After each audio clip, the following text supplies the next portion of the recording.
भगवान शिव के वाहन नंदी की क्या कहानी है। प्राचीन काल में एक ऋषि थे शिलाद। उन्होंने ब्रह्मचारी रहने का निश्चय किया, किंतु जब उनके पितरों को ये पता कि शिलाद ने ब्रह्मचारी रहने का निश्चय किया है तो वे दुखी हो गए, क्योंकि जब तक शिलाद को पुत्र प्राप्ति ना हो उनकी मुक्ति नहीं हो सकती थी। शिलाद विवाह करना नहीं चाहते थे, किंतु अपने पितरों के उद्धार के लिए पुत्र प्राप्ति की कामना से उन्होंने भगवान शिव की कई वर्षों तक घोर तपस्या की। उनकी तपस्या से महादेव प्रसन्न हुए और उन्हें अपने समान ही एक पुत्र की प्राप्ति का वरदान दिया। उसके कुछ समय शिलाद ने पुत्र प्राप्ति हेतु यज्ञ किया और भूमि को जोतते समय उन्हें एक पुत्र की प्राप्ति हुई, जिसे देखकर उन्हें अत्यंत आनंद हुआ। पुत्र का नाम उन्होंने नंदी रखा, अर्थात आनंद। एक बार मित्र एवं वरुण नामक दो आदित्य शिलाद मुनि के आश्रम में आए। वहां पर शिलाद और नंदी ने उनकी खूब सेवा की, जिससे प्रसन्न होकर दोनों ने शिलाद को तो दीर्घायु होने का आशीर्वाद दिया, किंतु नंदी को बिना आशीर्वाद दिए वे जाने लगे। तब शिलाद मुनि ने दोनों से पूछा कि उन्होंने उनके पुत्र को आशीर्वाद क्यों नहीं दिया। इस पर दोनों ने बताया कि नंदी अल्पायु है और 16 वर्ष पूर्ण करते ही उसकी मृत्यु हो जाएगी। ये सुनकर शिलाद विलाप करने लगे। तब उन दोनों ने नंदी को महादेव की तपस्या करने को कहा। फिर नंदी ने महादेव की कठोर तपस्या की, जिससे महारुद्र प्रसन्न हो उसे दर्शन देने आए। जब उन्होंने वरदान मांगने को कहा तो नंदी ने सदैव उन्हें उनके सानिध्य का वरदान मांगा। तब महादेव ने उसे अमरता का वर दिया और अपने वाहन के रूप में स्वीकार किया। नंदी वहीं से महादेव के साथ कैलाश को चले गए और उनकी सेवा में रम गए। जब शिलाद को ये पता चला कि भगवान शिव की कृपा से उनका पुत्र अजरमर हो गया है तो वे अत्यंत प्रसन्न हुए। महादेव की सेवा करते हुए नंदी को बहुत दिन बीत गए और शिलाद अत्यंत वृद्ध हो गए। तब वे अपने पुत्र से मिलने कैलाश पहुँचे।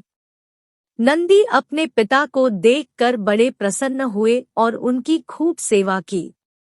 तब शिलाद ने उनसे साथ चलने को कहा, किंतु नंदी ने उनकी आज्ञा ये कहकर ठुकरा दी कि उनके जीवन का उद्देश्य केवल भगवान शिव की सेवा करना ही है।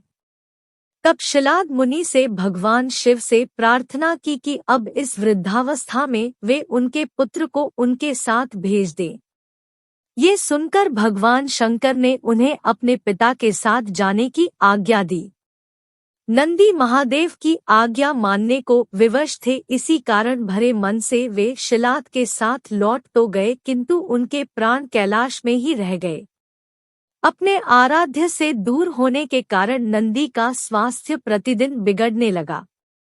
तब शिलाद ने उसका विवाह मरुत कन्या सुईषा से करवा दिया ताकि गृहस्थ जीवन में वे रम जाए, किंतु इसका नंदी के स्वास्थ्य पर कोई प्रभाव नहीं पड़ा और वे शीघ्र ही मरणासन्न अवस्था में पहुंच गया।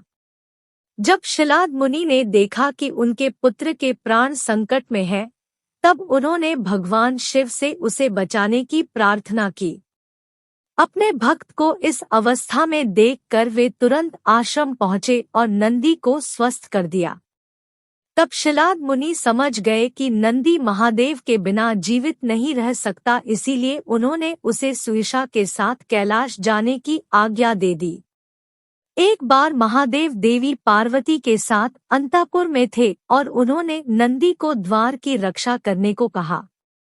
तभी वहां महर्षि भृगु आए और महादेव के दर्शनों की इच्छा जताई, किंतु नंदी ने उनसे कहा कि महादेव की आज्ञा अनुसार वे द्वार से नहीं हट सकते। इस पर महर्षि भृगु क्रुद्ध हो गए और उन्होंने नंदी को श्राप दिया कि वो जल्दी ही किसी के हाथों परास्त होगा। जब भगवान बाहर आए तो नंदी की स्वामी भक्ति से बड़े प्रसन्न हुए और उसे समस्त शिवगणों का अधिपति बना दिया और नंदीश्वर की उपाधि दी। कुछ काल के बाद राक्षसराज रावण कैलाश पहुंचा और नंदी ने उसे रोका। तब रावण और नंदी के बीच भयंकर युद्ध हुआ, किंतु भृगु के श्राप के कारण रावण ने नंदी को परास्त कर दिया। उसे परास्त करने के बाद रावण ने उसे पशुमुख कह उसका उपहास किया। तब नंदी ने रावण को श्राप दिया कि किसी पहुमुख के कारण ही उसका विनाश होगा। उसी श्राप के कारण ही महादेव ने हनुमान के रूप में रुद्रावतार लिया और समस्त लंका को जलाकर भस्म कर दिया। नंदी को स्वामी भक्ति के साथ साथ बल और कर्मठता का प्रतीक भी माना गया है।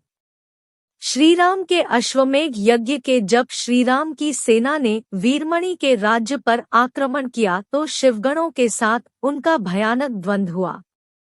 उस युद्ध में नंदी ने स्वयं हनुमान को शिवास्त्र से बांध दिया था।